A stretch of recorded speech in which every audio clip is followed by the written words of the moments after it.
삶과 신앙이 됩시다. 독생자의 복을 누리는 삶과 신앙이 됩시다. 독생자의 복을 누려야 합니다. 독생자의 복을 누려야 합니다. 네, 오늘 말씀의 일주가 되겠습니다. 먼저 4월 첫 주일에 신령한 마음 또 감사한 마음, 소망의 마음을 가지고 주님 앞에 예배를 드리는 모든 성도님들의 삶에 하나님의 은총이 넉넉해지는 그러한 세 번 되기를 예수님의 이름으로 축복합니다. 먼저 옆분과 다시 한번 인사 나누도록 하겠습니다. 3월에도 수고 많이 하셨습니다. 4월에는 좋은 일만 있기를 축복합니다. 4월에는 좋은 일만 있기를 축복합니다. 네, 왜냐하면 입술에 권세가 있어요. 그래서 너 잘 될 거야, 잘 될 거야 이러면 잘 되는 거예요. 너 빌어먹으려면 나중에 빌어먹어버려.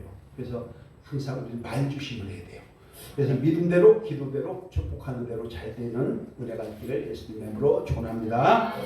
오늘은 사순절의 마지막 주일입니다. 다음 주일은 종려 주일이고요.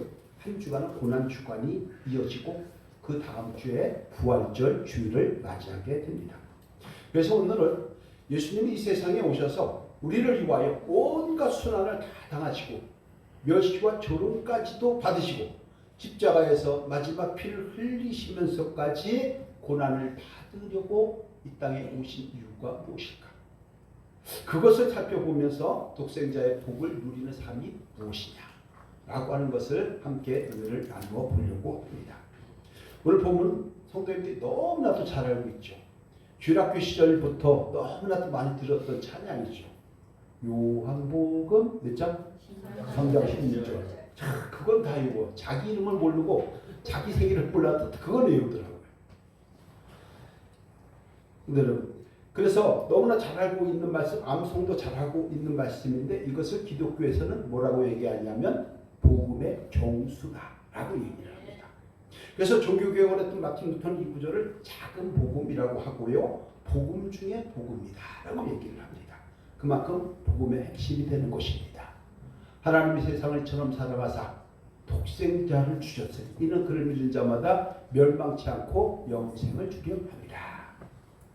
오늘은 오늘 본문에 어떤 말씀이 있길래 복음 중에 복음이라고 할까라고 하는 것을 한번 좀 살펴보고 그러면 독생자의 복이 도대체 무엇이냐 이걸 한번 좀 은혜를 나눠보려고 합니다. 첫 번째가요. 영생 복락의 선물을 누리는 것이 독생자의 복입니다. 요한복음 몇 장? 3장 16절 우리 함께 할게요. 시작. 하나님이 세상을 이처럼 사랑하사 독생자를 주셨으니 이는 그를 믿는 자마다 멸망치 않고 영생을 얻게 하려 하심이라. 저와 여러분들이 죄악 가운데 있었죠. 죄인이었어요. 근데 하나님께서 우리를 불러주시고 하나님의 자녀로 삼아주셔서 우리가 새 사람, 거듭난 사람, 새 피조물이 되었어요. 우리에게 뭘 주려고요? 영생을 얻게 하려 하십니다. 그래서 영생을 얻게 했다는 것 우리는 다른 말로 얘기하면 선물이다라고 얘기를 합니다. 내 의사와 상관없이 내가 받는 거 선물이라고 얘기해요. 이 구절은 너무나도 유명한 말씀이죠. 자, 먼저 본문에서 얘기하는 독생자가 무엇일까요? 독생자. 우리 인간 세상에서 말하는 외아들 얘기할까요? 외아들 또는 무녀동남 이걸 얘기할까요? 많은 사람들이 하나뿐인 아들을 우리에게 주신 것이 하나님의 큰 사랑 아니냐라고 얘기하면서 하나뿐인 아들을 독생자라고 이야기를 합니다. 그런데요, 이 독생자라는 말은 헬라어로 모노게네스라는 말인데 모노게네스 이 말의 뜻은 뭐냐면요, 하나뿐인 아들이 아니에요. 무녀동남이 아니에요. 뭐냐면 유일한 단 하나예요. 그러니까 하나님께서 이 세상을 이처럼 사랑하사 유일한 그리스도를 보내주셨으니 그 그리스도를 믿는 자는 구원을 얻는다라고 해서 구원자 한 분만 얘기하는 거예요. 아멘. 그래서 우리의 구원자는 오직 한 분, 유일한 예수 그리스도뿐이라는 것을 말하는 것이지 독자 또는 무녀 동남과 같은 의미가 아닙니다. 그래서 사도행전 4장 12절에 보면 이렇게 얘기하는 거예요. 다른 이로서는 구원을 받을 수가 없으니 천하 사람 중에 구원을 받을 만한 다른 이름을 우리에게 주신 일이 없느니라. 그러니까 오직 구원자는 예수 그리스도 한 분뿐이라는 거예요. 그래서 독생자라고 말을 한 거지 우리 사람의 언어로 표현을 한 것이지 그분이 하나님의 딱 하나밖에 없는 아들이다? 절대 아닙니다. 우리가 믿는 하나님은 성삼위 삼위일체의 하나님이신 줄로 믿습니다. 그래서 디모데전서 2장 5절을 보면 이렇게 얘기하는 거예요. 하나님은 한 분이시오. 또 하나님과 사람 사이의 중보자도 한 분이시네. 곧 사람이신 예수 그리스도라. 그러니까 하나님과 사람 사이의 중간에 중보해 줄 수 있는 분은 오직 예수 그리스도 한 분밖에 없기 때문에 독생자라고 얘기를 하는 것입니다. 구원자로 오신 분은 독생자 예수 그리스도 뿐이신 줄로 믿습니다. 현재 오늘의 첫 번째 퀴즈 나갑니다. 우리 한국에요, 구원자요 메시아로 온 사람이 있을까요, 없을까요? 우리 한국에 메시아가 있을까요, 없을까요? 엄청 많아요. 그래서 우리나라가 이렇게 잘 사는 것 같아요. 가끔씩 하다 이상한 짓이 있어도 그렇지. 한 40명 된대요. 그러니까 전 세계에 구원자는 한 분밖에 없는데 우리 대한민국에 40명이 되니 얼마나 이 나라가 부국강성하겠어요. 성도 여러분, 어떤 사회의 교주가 이렇게 얘기한대요. 내가 제일 예수다. 그래서 내가 구원자라고 얘기를 했대요. 그때 옆에서 딱 서 있던 다른 사이비 교주가 얘기하는 거예요. 나는 너를 구원자로 보낸 적이 전혀 없느니라. 그래갖고 서로 싸운대요. 그런데 여러분, 하나님께서 독생자를 이 험한 세상에 보내신 이유가 무엇일까요? 오늘 보면 3장 16절에 보니까 그를 믿는 자마다 멸망치 않고 영생을 얻게 하려 하십니다. 저와 여러분들은 영생을 받은 줄로 믿습니다. 그래서 영생을 누리며 지금 여기에서부터 살아가는 존재가 될 때에 저와 여러분들의 가치가 높아지게 되는 것이죠. 그럼 여기서 금방 이제 눈치를 챌 수가 있어요. 믿는 자마다 영생을 주신다? 그렇다고 하면 안 믿으면 어떻게 될까요? 안 믿으면 어떻게 될까요? 영생을 얻지 못한다는 말이 되는 거예요. 그럼 좀 이따 한번 살펴볼게요. 진짜 영생이 없는지요? 자, 그러면 무엇을 믿어야 한다는 것일까요? 무엇을? 뭘 알아야죠. 우리가. 알고 믿어야죠. 모르고 믿으면 맨날 그 자리에 뱅뱅 도는 고추장자리 같아요. 알고 믿으면요, 비상합니다. 올라갑니다. 가치가 높아집니다. 독생자이신 예수 그리스도를 믿는 자는 영생이라고 하는 구원을 선물로 받고, 독생자 예수를 믿지 않는 자들은 구원의 선물을 받지 못한다는 말이 바로 오늘 본문 말씀이에요. 그러니 저와 여러분들이 하나님의 선택을 받았습니다. 하나님의 자녀가 되었습니다. 죄사함 받았습니다. 영생이라고 하는 복락을 누리게 된 것이 얼마나 큰 은혜고 얼마나 큰 감사인지를 우리는 생각해야 합니다. 아멘. 몇 분만 인사합시다. 은혜를 누리며 삽시다. 은혜를 누리며 삽시다. 은혜의 결과는 감사입니다. 은혜의 결과는 감사합니다. 은혜의 결과는 감사예요. 하나님의 은혜죠. 은혜. 그래서 참 잘해. 목사님들 인사하면요, 가장 그게요. 어떻게 잘 지내셨어요? 한 2달 동안? 예, 하나님의 은혜로 살았죠. 아니, 믿음의 사람들이 하나님의 은혜로 살지 않는 사람이 어디 있어요? 우리 그걸 물어보는 게 아니잖아요. 그러면은 우리 역시 마찬가지예요. 하나님의 은혜죠? 라고 얘기를 하는데 감사가 없어요. 헌신이 없어요. 봉사가 없어요. 그거 은혜 아니에요. 하나님의 은혜를 우리가 안다면 하나님을 찬양하고 경배하고 헌신하고 봉사하고 전도하고, 이것이 하나님의 은혜에 대한 우리의 반응인 거예요. 반응을 할 수 있는 우리가 모두가 되어야 할 줄로 믿습니다. 의사소통도 마찬가지잖아요. 너와 내가 서로 하나 주고받고 할 때 소통이 되는 것이지, 너는 떠들어라, 나는 듣기만 한다, 아니잖아요. 나는 듣기만 할 테니까 너는 말하라, 그것도 아니잖아요. 소통이 아닌 거예요. 그건 마찬가지죠. 하나님께서 은혜를 주셨으면 우리는 은혜에 대한 감사의 반응이 있어야 할 줄로 믿습니다. 그런데 여러분, 영생의 복락을 누리는 것이 돈으로 바꿀 수 있을까요? 없어요. 구원은 금이나 은같이 없어지 보배하는 것이 아니고요. 독생자를 믿음으로. 무엇을 믿느냐?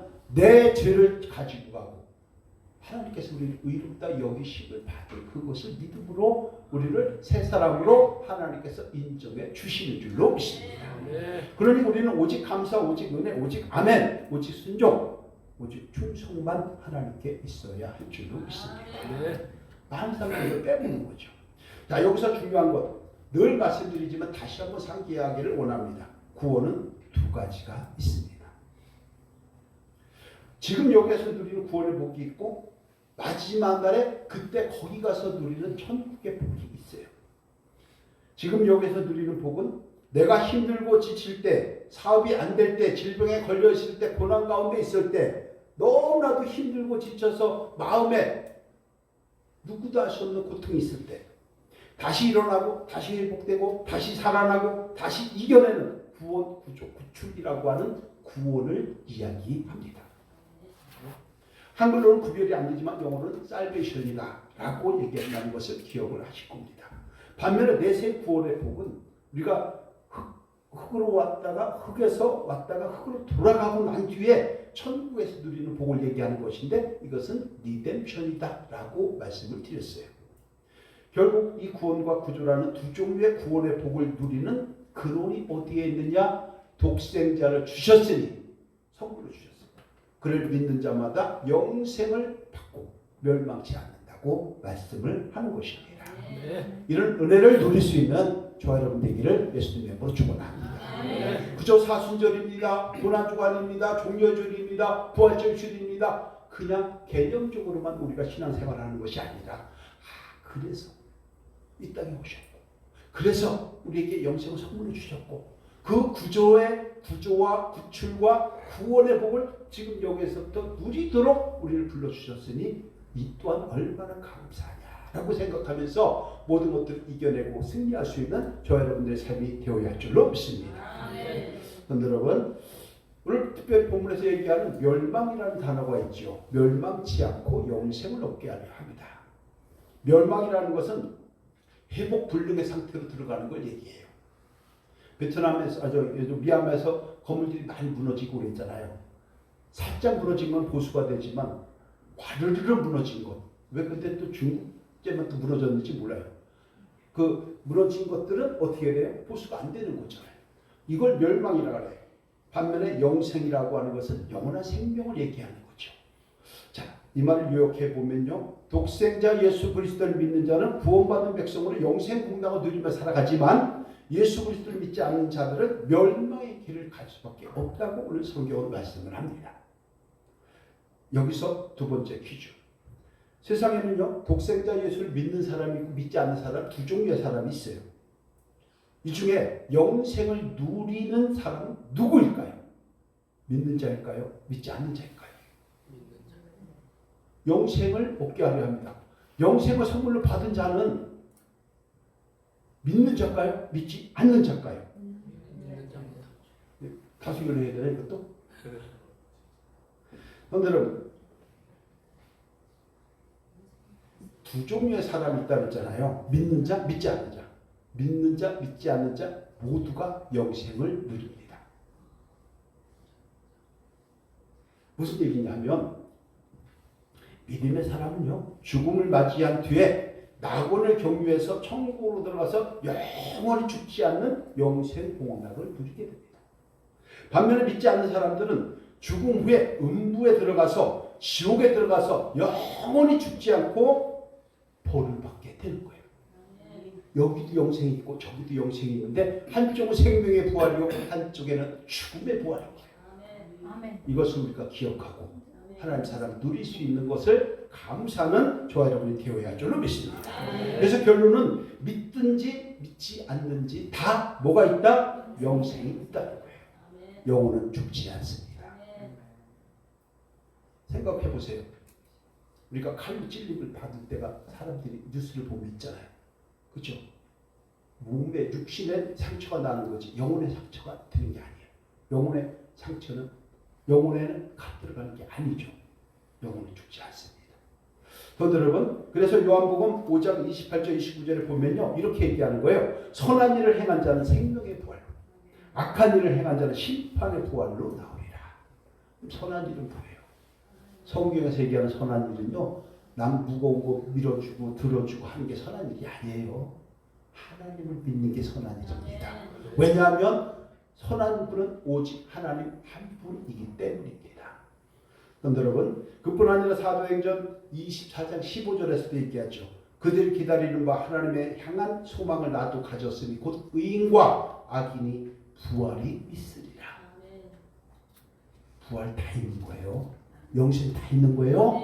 우리는 영원한 생명의 부활로 믿지 않는 자들은 영원히 지옥불에 타오르는 유황불 못에 부활로 들어가게 되는 것입니다.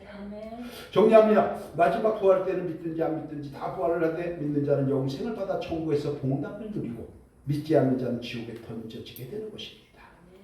독생자 예수를 믿어야 영생 복락을 누리게 되는 줄로 믿습니다. 함께 합니다. 믿어야 지금 여기서부터 회복이 됩니다. 믿어야 지금 여기서부터 회복이 됩니다. 믿어야 천국 갑니다. 믿어야 천국 갑니다. 여기서 이제 우리 한 가지 좀 살펴볼 게 있어요. 뭐냐면 정말 한 가지 중요한 것이 있는데요. 제가 먼저 함께 할게요. 죽어야 천국 갑니다. 죽어야 천국 갑니다. 죽어야 천국 갑니다. 죽어야 천국 갑니다. 살아서도 천국을 누립니다. 살아서 천국을 누립니다. 살아서 천국을 누리는 거에 의와 평강과 희락을 누리는 것, 그것이 하나님 나라라고 로마서에서 얘기하죠. 또 하나는 죽어야 가는 거예요. 자, 두 번째 퀴즈. 세 번째가요. 사람이 한 번 죽은 다음에 다시 살아나서 우리와 함께 살아갈 수 있을까요? 없을까요? 죽었다가 다시 살아나서 우리와 살아갈 수 있을까요? 혹시 있다고 하면 어떻게 할까요? 잘 보셔야 되죠. 어떤 사람이 어떤 일로 죽었는데요. 천사의 손에 이끌려서 가보니 천국이 있더라. 가보니까 금으로 만든 도로가 쫙 열려 있더라. 보석으로 만든 건물이 쫙 세워져 있고 보물로 치장한 아름다운 그런 집들이 있고 천국이 있더라. 다 살펴봤어. 너무나도 정말 판타지한 거예요. 그래서 눈을 탁 떠봤대. 깜짝 놀라서 그때 자기가 죽었는데 다시 살았더래. 그래갖고 천국에 대해서 내가 갔는데 이렇게 되니까 내가 가보더니 이렇고 여기는 이렇고 저기고 막 리얼하게 해가지고 그냥 귀가 솔깃하게 해갖고 감성을 막 이렇게 해갖고 쫙 빨아들이는 거예요. 그렇게 간증을 했어요. 퀴즈. 믿어야 할까요? 말아야 할까요? 믿는다. 안 믿는다. 정답. 믿으면 안 됩니다. 왜냐? 좀 전에 말씀드렸잖아요. 죽어야 천국 갑니다. 아니 살아있잖아요. 이 사람이. 죽었다 살아나는 경우가 있어요? 없어요. 잘 들으세요. 이런 것은 주관적인 자기 경험에 의한 환상, 착시, 꿈 또는 꾸며낸 이야기에 불과합니다. 어떤 경우라도 실제 천국이 아닙니다. 근데 많은 사람들이 거기에 현혹되어 있어요. 이거 신앙적으로 한번 보면 이렇게 됩니다. 첫째, 이미 한 번 죽은 자는 다시 우리 곁으로 돌아올 수 없습니다. 두 번째, 예수님은 아직 칭의 심판을 하지 않았습니다. 백보자 심판이 아직 없습니다. 마지막 때인 7년 대관람 없습니다. 아직. 그런 가운데에 아직 오픈도 안 했는데 자기는 분양받아서 집에 들어갔다는 거하고 똑같아요. 오늘 예배를 들으시는 저와 여러분들은 거짓된 감성에 현혹되지 마시고 오직 독생자 예수를 주셨으니 그들을 믿음으로 영생을 누릴 수 있는 성불의 복을 누리는 독생자의 복의 주인공이 되기를 예수님의 이름으로 축원합니다. 네. 물론 가끔씩 갔다가 죽었다 깨어나는 경우가 있더라고요. 옛날에는 아파트를 이렇게 많이 살았잖아요. 그 전에 저희 어머니든지 시부층 뭐 이렇게 되는 아파트 이렇게 살았는데 옛날에 이게 그 장례를 치를 때는 요즘 장례시장에서 했지만 그때는 집에서도 많이 했잖아요. 그 집에서 했는데 그때는 엘리베이터가 이렇게 안 들어가는 거예요. 좁아서. 그래갖고 이제 운구를 해갖고 이제 내려오는 거예요. 막 내려와갖고서 남편이 이제 죽어갖고 이제 장례를 치렀는데 막 내려오다가 꽝 쳤대요. 걸리잖아요. 미사점 하다가 장로 걸리듯이 딱 치는데 그 안에서 막 노크 소리가 들리는 거예요. 그래서 뚜껑 열었더니 금방 살아난 거예요. 그래가지고 다시 살았죠. 어떻게 그죠? 그러니까 이제 3일 만에 죽은 거예요. 다시 3일 만에 죽었는데 다시 장례를 치를 거 아니에요. 그렇죠? 뭐라 그랬냐면 안 해요.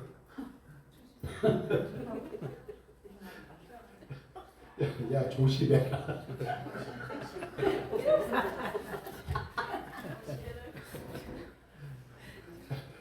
계단 내려갈 때 조심해라. 이거 다시 깨어날까봐 그렇게 되는 얘기죠. 그런 주의보이 되면 안 될 줄로 믿습니다.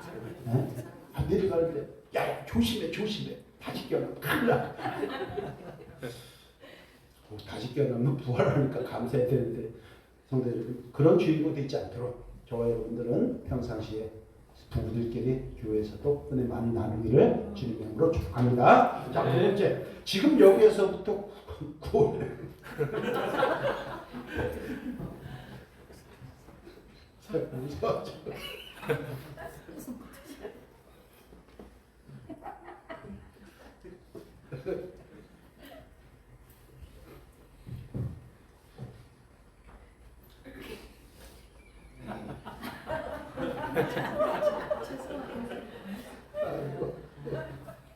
죄송합니다. 아이고.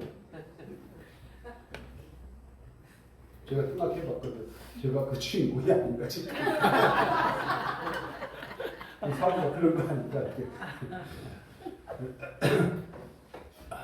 지금 여기에서부터 구원의 복을 누리는 것이 독생자의 복입니다. 17절 함께합니다. 17절입니다. 시작. 하나님이 그 아들을 세상에 보내신 것은 세상을 심판하려 하심이 아니요 그로 말미암아 세상이 구원을 받게 하려 하심이라.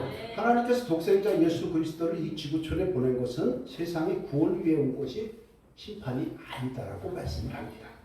어떤 말일까요? 이 세상에서 라고 할 때 세상은 헬라어 코스모스라는 말이에요. 근데 하나님의 택하신 백성뿐만이 아니라 이방인들까지 포함하는 모든 인류를 이야기하죠. 그러니까 모든 인류에게 심판을 하지 않는다는 얘기예요. 그럼 이게 무슨 얘기냐? 구원은 헬라어로 소조라는 말인데 지키다, 보존하다, 치료하다 라는 뜻이에요. 그러니까 정리를 해보면요. 독생자 예수 그리스도께서 이 땅에 오신 것은 세상을 심판하려 하심이 아니요 그로 말미암아 세상을 구원받게 하겠다라고 얘기하는 것은 바꿔 얘기하면 구원의 복을 누릴 수 있는 기회를 제공하고 있다는 얘기예요. 이게 굉장히 소중한 거죠. 구원의 복은 두 가지가 있다 그랬죠. 구원의 영생 복락이라고 하는 것. 또 하나는 뭐냐면 지금 여기서부터 누리는 게 있다고 했잖아요. 이 두 가지를 지금 여기에서부터 누리기 위하여 이 땅에 왔는데 그것을 거부함으로 그것을 기회를 잡지 못함으로 기회를 상실하지 말라고 오늘 우리에게 말씀을 하는 거예요. 그런데 여러분 이것을 요한복음 10장 47절에서 이렇게 얘기해요. 뭐라고 얘기하냐면 사람이 내 말을 듣고 지키지 아니할지라도 내가 그를 심판하지 아니하노라. 내가 온 것은 세상을 심판하려 하며 세상을 구원하려 함이로다. 바꿔 얘기하죠. 택함을 입지 못하는 이방인들이 하나님의 말씀을 듣지 않고 지키지 않는다고 너 오늘 죽었어 라고 하는 것이 아니고 역설적으로 얘기하면 하나님을 알지 못하는 모든 사람들에게 회개의 기회를 오늘도 부여하고 있다. 그런데 여러분 그들에게 회복할 수 있는 기회를 상실하지 않도록 우리는 때를 따라 때를 어떤지 못 어떤지 하나님의 복음을 증거하는 믿음의 권속들이 되어야 하는 것입니다. 이것은 내가 하라는 하나가 아니에요. 하나님께서 하라고 주신 명령입니다. 회개의 기회를 수없이 주었어요. 근데 끝까지 회개하지 않으면 어떻게 될까요? 로마서 2장 5절에서 이렇게 얘기해요. 내 고집과 회개하지 않은 마음을 따라 진노의 날에 마지막에 심판을 받게 될 것이라. 수없이 많은 기회를 줬는데도 그 기회를 잡지 못하고 상실해서 계속 자기 고집대로만 하다가는 마지막은 결국은 어떻게 된다? 심판 대상에 면하지 못한다. 따라서 영벌에 들어간다라고 말씀을 하는 것입니다. 그래서 그 전에 제가 누차 말씀드렸던 건데요. 사람 일이 잘 안 풀리고요. 잘 꼬이고요. 잘 안 되는 이유를 네 가지로 설명을 한 적이 있습니다. 뭐죠? 기억하시나요? 기억하세요? 생각이 없어서. 생각이 없는 거야 도대체 그냥 순간적인 감정으로만 나오는 대로만 얘기하는 거예요. 그러니까 생각이 없으니까 일이 안 돼요. 좌충우돌 돼요. 앞에서 한 말, 뒤에서 한 말 달라요. 그저께 한 말, 오늘 말 달라요. 자기가 한 말을 생각을 못해요. 그렇게 하다 보니까 안 돼요. 한 번 거짓말을 해요. 또 다른 거짓말을 하면 또 다른 거짓말을 해요. 그러면 결국 니플리 증후군이라는 곳에 빠지게 돼요. 그러니까 어떻게 돼요? 생각이 없어서 하던 일들이 꼬이고 안 풀리고 막히는 거예요. 두 번째는 생각만 하다가 생각은 겁나게 많아요. 아침부터 잠도 안 자고 저녁까지 계속 생각만 해요. 근데 실천하는 게 하나도 없어요. 이게 안 돼요. 풀리지가 않아요. 세 번째, 오늘 본문 로마서 2장 5절에서 얘기하는 것처럼 내 고집과 뭐냐면 지 고집대로 하다가 자기만 옳은 거예요. 상대방은 옳지 옳은 게 없어요. 내 마음에 안 들면 다 마음에 안 드는 거예요. 그러다 보니까 어떻게 돼요? 지 고집대로 하니까 일이 풀려요? 안 풀리지. 이거 굉장히 중요한 얘기예요. 또 한 가지, 욕심 부리다가 뭐 했다 지난주에 욕심 부리다 뭐 된다고요? 그렇게 심한 말을 하면 어떻게 해요? 욕심 부리다 변된다.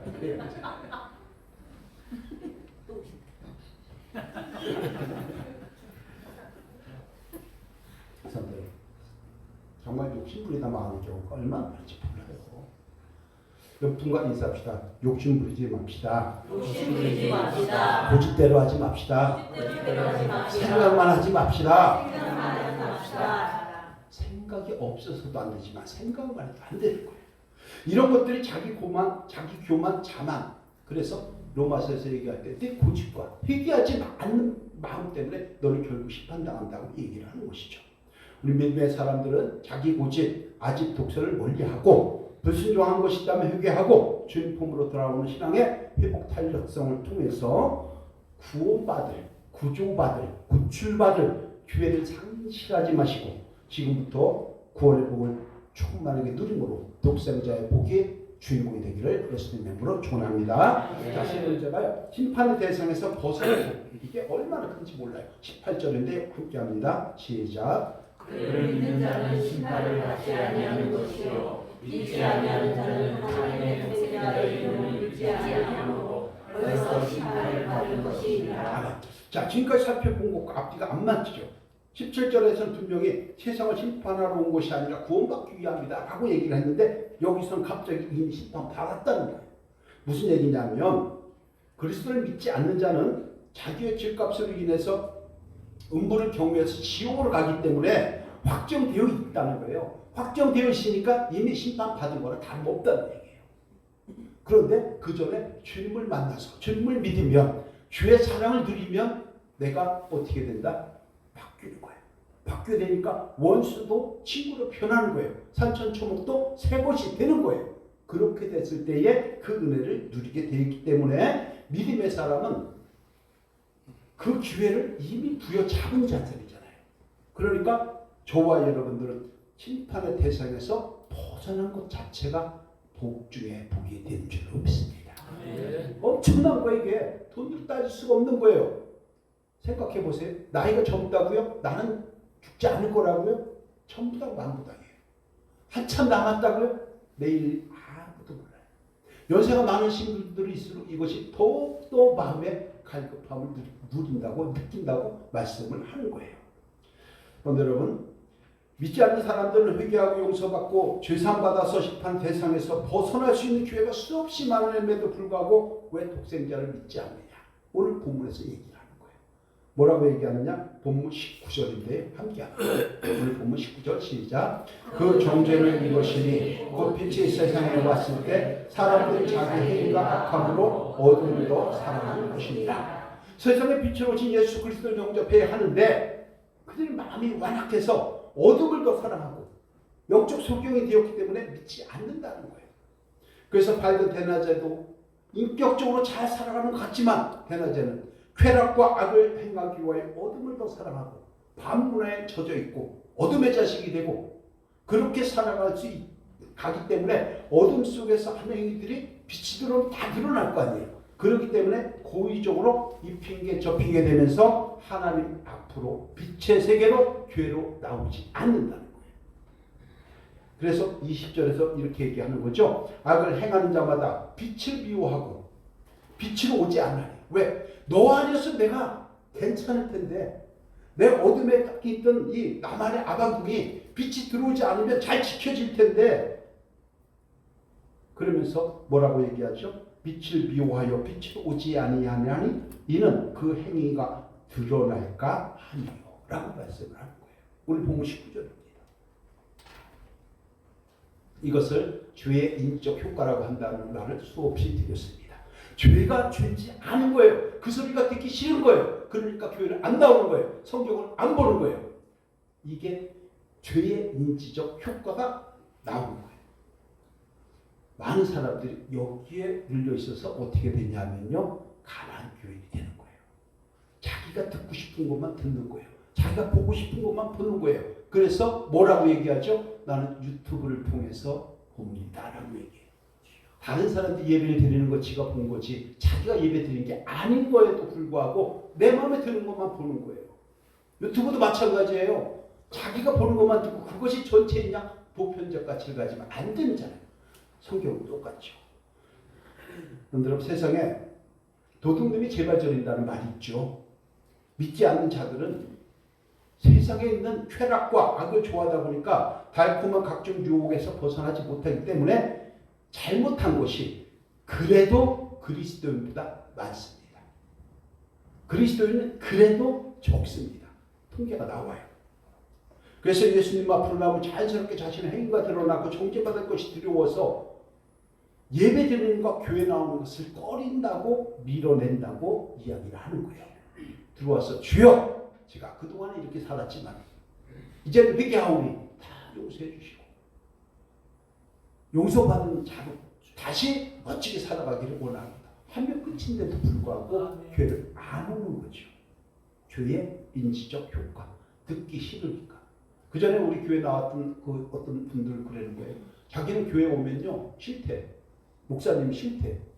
왜 그러냐 했더니 단에서 선포하는 말씀마다 자기 마음에 찔려버리기 때문에 듣기가 싫다는 거예요. 맨날 혼나는 것 같다는 거예요. 결국은 그리고 안 나왔어요. 근데요 부모님들이 자녀들한테 훈육할 때 잘못된 거 잘못했다고 얘기를 해야 하잖아요.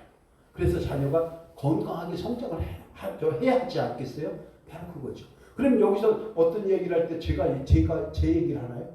하나님 주신 하나님의 말씀을 선포하는 것 뿐이에요. 근데 왜 저를 미워하죠? 나 이렇게 밥 먹으러 식당을 했는데 밥 먹으러 가면은 딴소리를 하고 이런다니까요. 그런데 여러분 우리가 아주 중요한 거 있습니다. 믿지 않는 사람 중에 하나님의 자녀로 선택받지 못한 자들이 있고요. 선택받은 자들이 있죠. 근데 우리는 그들이 누군지 모르죠. 이 사람이 회개하고 돌아올 자인지 이 사람은 영원히 회개하지 못해서 영원히 처할 자인지 우리는 모르죠. 그렇기 때문에 우리는 어떻게 해야 하냐면은 누가 누군지 모르기 때문에 무작위로 복음을 전해야 한다고 성경은 말씀하는 거예요. 아멘. 그래서 잘 아시지만은 누가복음 14장 23절에서 얘기하잖아요. 사람을 강권하라. 그리고 데려다가 내 집을 채우라. 주님이 아직 우리에게 명령을 하신 거예요. 사람을 강권하라 데려다 내 집을 채우라. 여기서 강권하다 원뜻이 뭐라 그랬죠? 상대의 팔을 비틀어서라도.